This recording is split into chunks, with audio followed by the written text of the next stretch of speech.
pasien tidak dilayani, bertengkar antara dokter jaga dengan keluarga pasien. Ini juga harus jadi pikiran kita. Keluarga pasien pengen dirawat, dokter jaga kalau dirawat nggak ada yang bayar. Karena boleh dirawat menurut BPJS kalau suhu badannya 40 derajat. Kan ini problem yang harus diselesaikan.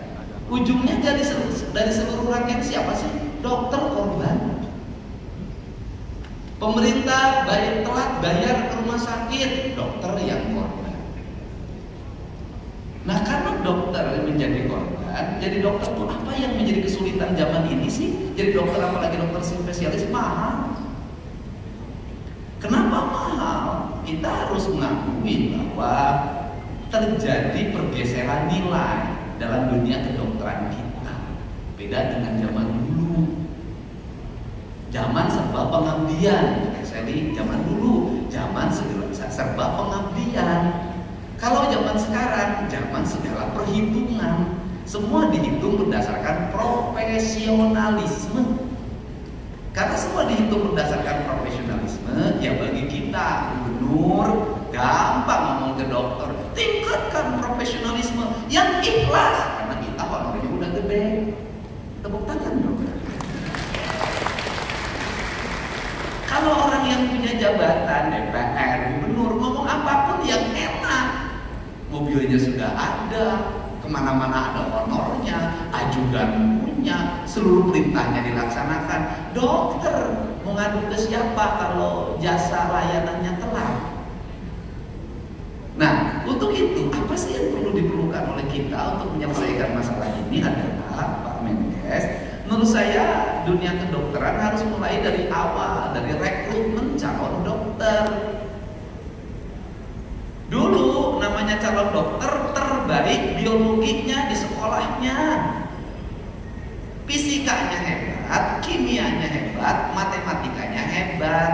Walaupun keluarga tidak mampu masuk universitas negeri, bisa selesai dengan baik. Itu zaman dulu.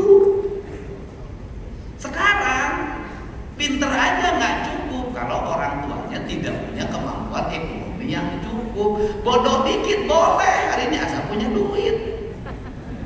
Suatu tangan ada benar.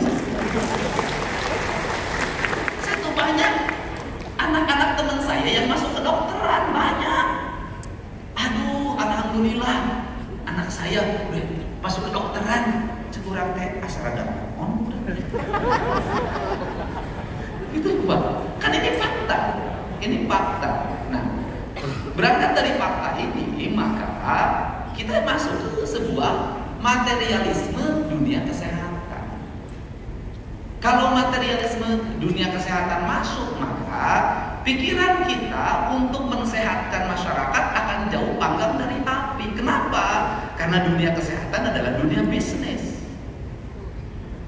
Karena dunia kesehatan, dunia bisnis, maka berpikir kita setiap hari dalam penyelesaian di bidang kesehatan pasti berpikirnya adalah obat, alat-alat kesehatan, teknologi di bidang kesehatan, dan semuanya mahal.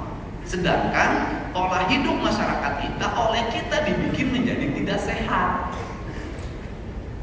Saya boleh ngomong, apakah ada larangan dari Kementerian Kesehatan dan Dinas Kesehatan Provinsi Jawa Barat pada anak-anak kita yang sebelum pergi ke sekolah dia tiap hari minum air kemudian bergula dan dijual di warung-warung secara terbuka? Apakah kita respect mendorong sekolah untuk anak-anak di lingkungan sekolahnya memeriksa makanan yang ada di sekolahnya, di halaman sekolahnya, jajanan yang dia konsumsi dibawa ke lab sekolah, kemudian dikonsultasikan dengan dokter ahli sehingga bisa dihitung apa dampak yang ditimbulkan dari problematika makanan yang salah dimakan oleh anak-anak kita dalam kepentingan kesehatan jangka panjang anak-anak kita. Saya sudah berkali-kali ngomong, halal dan haram kaidah kita itu selalu terbatas pada babi haram, daging anjing haram, daging ular haram. Terus saja di situ berkutatnya. Kapan kita mengatakan bahwa konsumsi gula yang berlebihan itu haram, konsumsi lemak yang berlebihan itu haram, kemudian zat pewarna yang berlebihan itu haram, dan kemudian berbagai makanan yang disajikan sebagai bahan pakan untuk domba, untuk sapi, untuk ayam, untuk ikan, itu dikatakan mana yang haram, mana yang tidak haram, sehingga problematika akut penyakit yang seluruh silih berganti dalam setiap waktu tidak akan bisa terselesaikan oleh dunia kedokteran menurut saya, karena dunia kedokteran berposisi sebagai bengkel atau sebagai hilir dari sebuah dunia kesehatan. Padahal menurut saya dunia kedokteran adalah hulu dari dunia kesehatan. Kalau dunia kedokteran hulu dari dunia kesehatan, maka seluruh pembangunan yang dilakukan di Jawa Barat harus mendapat rekomendasi dari Dinas Kesehatan. Bangunan ini sehat atau tidak, jarak sepiteng sehat atau tidak, transportasi udara kita sehat atau tidak, transportasi darat sehat atau tidak, problematika itu selesai. Indonesia itu selalu ribut di hilir, tidak pernah menyelesaikan masalah di hulu. Padahal problemnya adalah di hulu. Nah, untuk itu pada hari ini saya menyampaikan sebuah pesan bahwa sudah semestinya pemerintah kalau ingin melahirkan dokter yang profesional dan mengabdi pada negara, jangan biarkan dokter-dokter yang mengikuti kuliah S2 atau spesialis mengalami derita yang panjang dalam hidupnya. Pertama, dia berhenti praktek untuk mengikuti kuliah. Yang kedua, menghabiskan ongkos untuk ikut kuliah. Yang ketiga, menghabiskan biaya yang sangat tinggi untuk ikut kuliah. Hanya orang-orang yang keluarganya kaya saja yang bisa mengikuti program ini. Ini untuk itu kenapa tidak ada kemajuan sebuah bangsa tanpa mengeluarkan dana untuk kepentingan pendidikan. Dan saya sampaikan, Bu Dinas Kesehatan tolong dicatat di APBD 2026 saya akan mengkuliahkan spesialis seluruh dokter-dokter umum yang mengabdi dengan baik di rumah sakit pemerintah di seluruh provinsi Jawa Barat. Dengan satu perjanjian, setelah lulus harus mengabdi di tempat asalnya. Perjanjiannya di situ, dan kemudian kalau melanggar ada denda yang harus dibayar. Nah, ini yang dilakukan. Kenapa? Kalau tidak, kita tidak akan melahirkan dokter-dokter pengabdi, dokter-dokter ikhlas. Kita tidak akan melahirkan itu. Dan itu menurut saya tidak mahal, biaya itu tidak mahal. Dan Ibu Kepala Dinas Kesehatan tidak usah dokter ASR, dokter PTT pun, dokter P3K pun, dia terbukti di puskesmas dia mengabdi berpuluh-puluh tahun. Angkat dokter, kuliahkan dokter spesialis.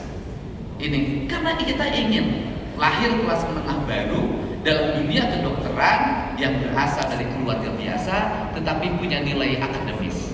Dan saya ingatkan, Bu, saya juga sudah dapat 10 nama untuk diberi biaya pendidikan sampai selesai di Fakultas Kedokteran Unpad. Saya sudah ada nama-namanya, nanti dimasukkan anggaran, kita dapat. Dengan cara inilah kita akan merubah manusia, merubah masa depan. Nuhun-nuhun kalau dibikin perjanjian, dokter yang ikut spesialis itu kayak di Belanda, itu dia bersedia untuk nanti menyekolahkan lagi generasi barunya oleh dia. Nah, ini yang harus dibangun. Yang berikutnya adalah jadi dokter harus dipersiapkan secara dini.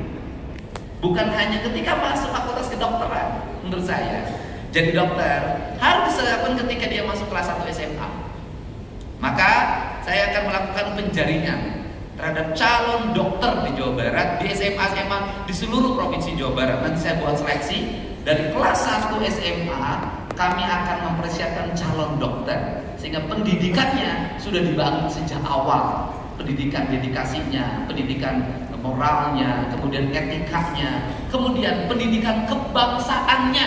Ini penting karena bagi saya dokter harus memiliki nilai-nilai kebangsaan yang tinggi. Kenapa? Orang-orang pinter itu harus hati-hati dalam mendampingi dan mengarahkannya.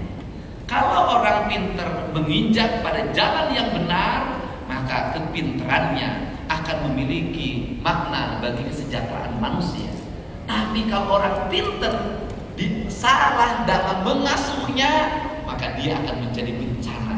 Karena orang pinter itu selalu punya dua mata pedang. Makanya orang Sunda meletakkan pinter itu hanya pada kalimat yang keempat dalam pendidikan Pancawaluya.